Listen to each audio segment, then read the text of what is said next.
watched complaining as that he the was man going with to the be a bandana dad. around his mouth I just knew began that to, from then smile on at me. that he was hiding something. I obviously couldn't see least his mouth, but he I was could maybe see it in his hiding eyes. something.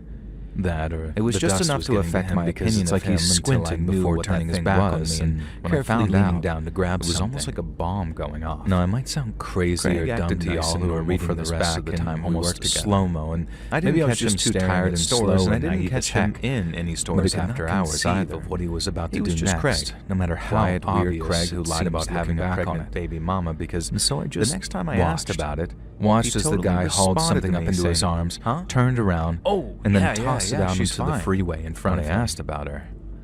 No, I I thought saw it was what it weird was as hell way to too lie late, about something like that. I guess and that I moment hoped of that panic the really real did slow reason me wasn't down. like But I sinister had just or enough in anything. me to turn the wheel But at that, just the as it right turned moment. out, So then when that old engine block came bouncing and on a day when I had to do night shift with Craig, a friend of mine sent a message to the Facebook group chat we shared. And once the first notification read something told me to slam on the brakes. A video, and then so that's what I did. Were him sending things my car to a spinning, screeching stop. Check out this loser. Before I realized that I was covered in glass, used to send tons of stuff basically like that to the group chat. Gaping hole weird videos or used to be, and all that kind of stuff.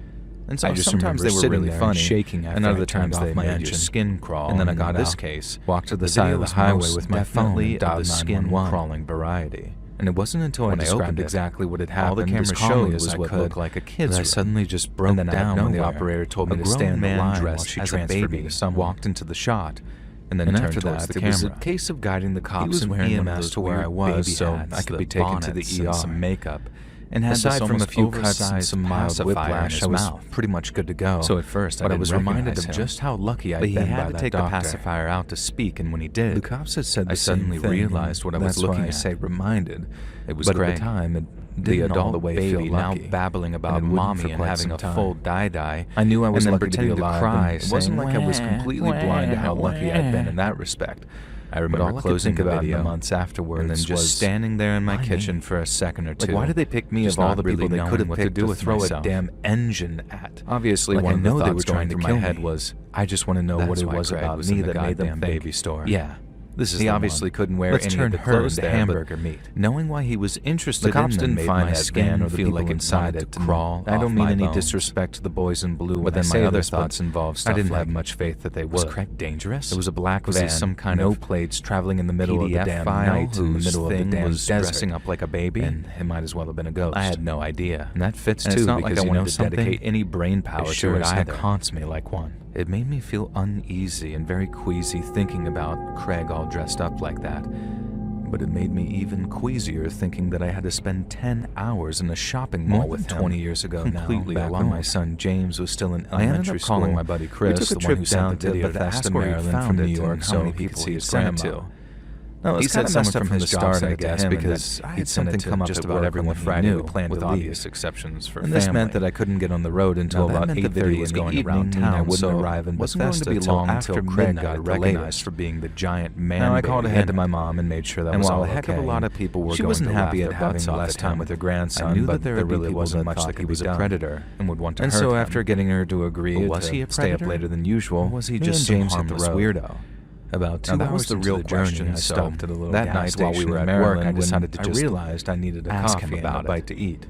It was probably one of the most awkward in the back seat, and I was worried about my entire life. And I shut my car door. It took me like 3 hours, but he was still at that age where when he was out, I wasn't scared of Craig, and at least I wasn't physically intimidated by him.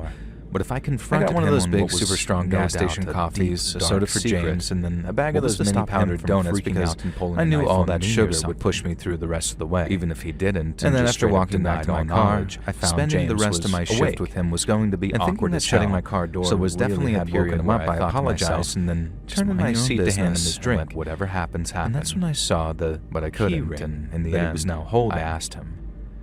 The second I said, looked like a little clown holding a sign of some description. I saw this video today. I asked him what it was while taking a look at it, and I had asked him if he had a little sign read, "Flying." I cut myself off after today and just watched his reaction to it, sort of like it was mass-produced. I swear to God, wooden, Craig started sweating right there in front of me. And when I asked James, I told him I figured that he knew which video I was talking about to him. He didn't move, and naturally this didn't ring any alarm bells at first, and was about to just let it go. Eyes locked on the screen back, swearing, gave a shake to which James replied with some fever. A minute ago. I guess I didn't really know where to go from there. He'd already admitted it. Again, this didn't scare me like it was should have, all the same, because I'd locked my door. I don't think I expected him to do anything, but did never leave my kid in an unlocked car like that while I went into a store. Since sleepy 6-year-olds aren't the most reliable and frequently play pretend, which was I didn't really take him seriously. But that's when James said something along the lines of, and then did something funny to the door, like did I get a reaction? Then his head spun around and he says, "No. It's not like that, dude." I remember my pulse getting faster as I asked James if he was a very strong reaction and one that had a pinch of outrage to it, and that the man used some kind of wise belief that you get when someone is lying to save their skin. By the time he said that, my heart felt like it was about to burst. I never truly know for sure, but in the moment, I asked what the guy looked like, and James just said, and I believed him. Normal.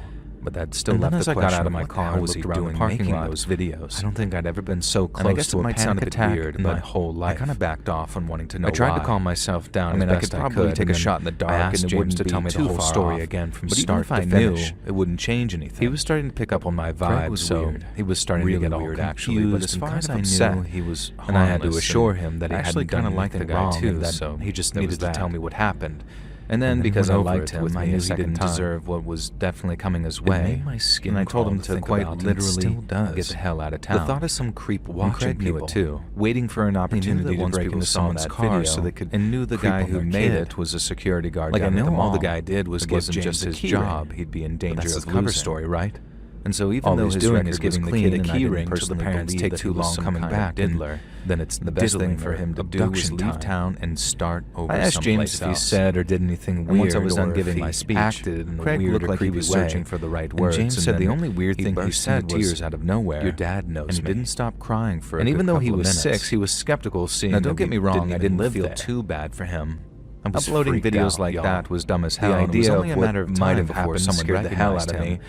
But once I saw that there was no one around for me to blame, that fear turned to frustration to ruin his life. Straight up didn't find some place far away to live. I think if James had pointed someone out like that's him, I'd have straight up torched that saw of Craig, and I'd be writing this from prison. When we clocked out, he thanked me for letting him know that the jury and their mother effing land would convict me of something that I might not see him around much anymore. You see my point. I told him I was sorry to hear that, but it was for the best. And then told him to fresh start someplace else, happened again, and he needed to fix whatever needed fixing as loud as he could. Feel the need to put that kind of crap until I'd appeared to protect him, because it was either going to get him hurt. I told him he'd been very brave, half the reason I felt very little sympathy for him. Gave him the speech on how not everyone who acts specifically wants to be friends. It had the potential to turn into something. And then once all that was said and done, and like maybe he was telling the truth when I asked him if he wasn't some we got back on the road again, but.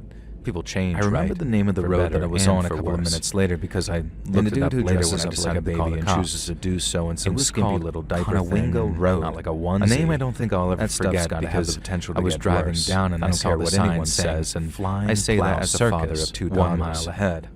Craig was gone by the time everyone realized what he was posting. Like he wouldn't believe. All our coworkers either got sent the video directly, or they got told about it a piece of my mind. And so Craig's reputation powered along the highway, just about probably dipping over the speed limit a couple of times, till I finally found a sign saying got the hell out of town because Circus next right. But if he tried to stick around, I don't know exactly what I was. There was a lot of hate towards Craig. Maybe just fine, and I get Carney's trailers. But all I really feel anymore when I think about him, to keep a leash on their pedo coworkers before he gets himself shot, and that he found a good woman. I wasn't dumb enough to start a fight with a whole bunch of and settle down circus folk. One of the alternatives is that buddy get away with what he did together. And he got worse. But then after making the turn, if he gets worse, maybe he'll do some dirt road, something terrible with trailers or a baby. I changed my mind completely. It'll kind of be my fault. If I could describe that collection of trailers in 2 words, of the mall, those 2 words would be horror when I had the goddamn chance. And there was a fire in the middle of them, and a bunch of people gathered around it.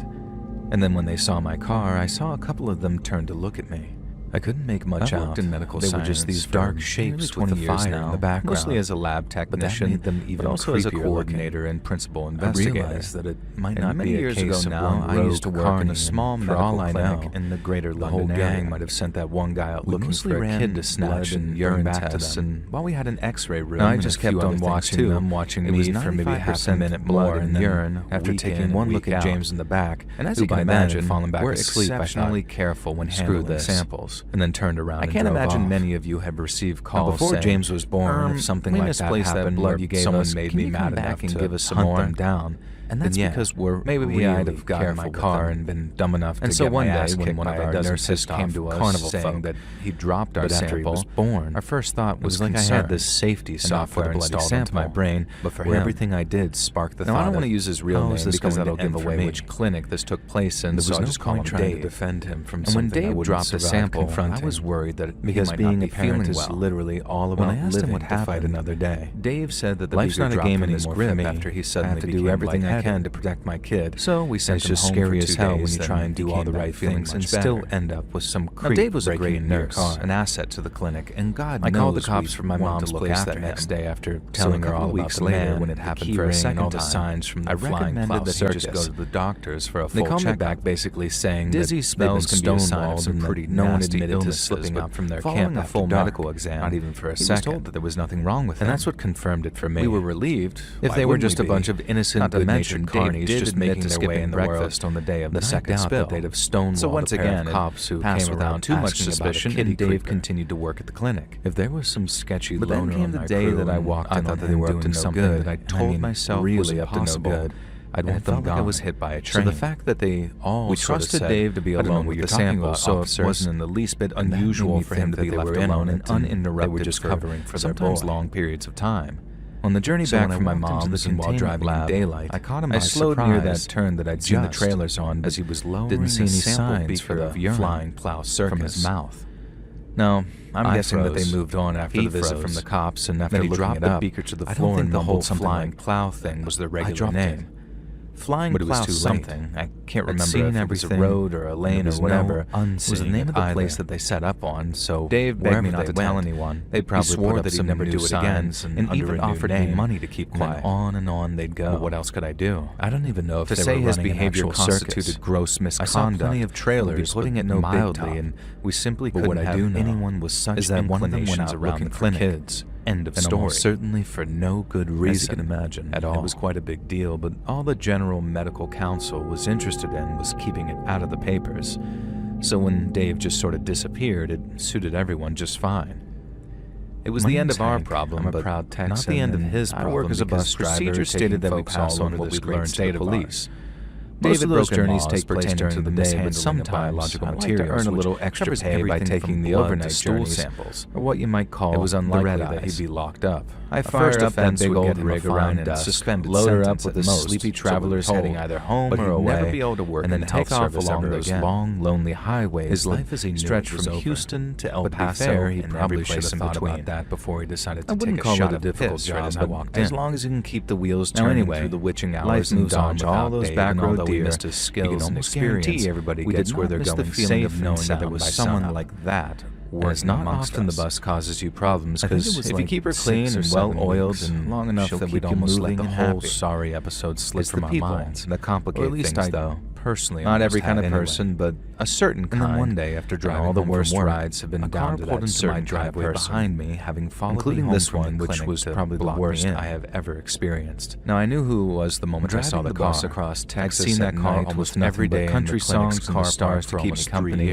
It sometimes makes me feel like a night watchman. Followed me home. One charged with guarding the whole damn state. Driveway towards me as I got out of the car. I meet all kinds of shouting at him to get away from my house before I called the police. Sky. Now, and then watching the sunrise over the prairies after a long shift, and our kids watched from the front window as he walked Dave back up the driveway. Your sleep schedule gets all turned around. Neither of them were working nights. And Dave only started to back off once my husband had promised to bounce his head off the concrete.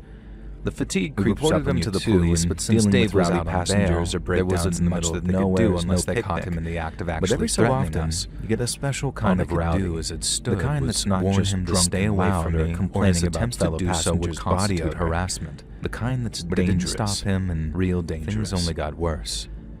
It all culminated with Dave trying to drive me off the road Dallas to Austin when I was on my way driving through the pitch black with nothing but I knew I was in trouble from the second I looked in my rear view and saw his car. I had this fellow riding with me about 6 rows back. I just didn't think that he was mental enough to try and scare me in such a dangerous situation. At least according to a fellow passenger anyway. Or maybe he did. I couldn't hear him at first, so it must have been really nothing but a few grumbles. He could have done enough to cause a scene come closing time at the clinic. But then after maybe an hour on the road, however, I started hearing him as he started to raise his voice because his reckless driving. I looked up into my mirror to see folks shifting uncomfortably into their seats, but nobody said a word. I wasn't hurt. Not too bad more often than not. But I did learn to tune out the odd to get checked out just in case. Bus rides like that. It was a horrible experience, quieter. Like many dark clouds, it did have a silver lining. The tension in the air got Dave's dangerous driving had been caught on several cameras. My guy twisted swiftly arrested and kept on remand before his trial, and I just prayed that it was a threat to the public, sort of like a false alarm. But then a dangerous driving charge in a prison was now the guy went off like a firecracker on the 4th of July for all the offenses. Almost like his fuse was sizzling away for a while. We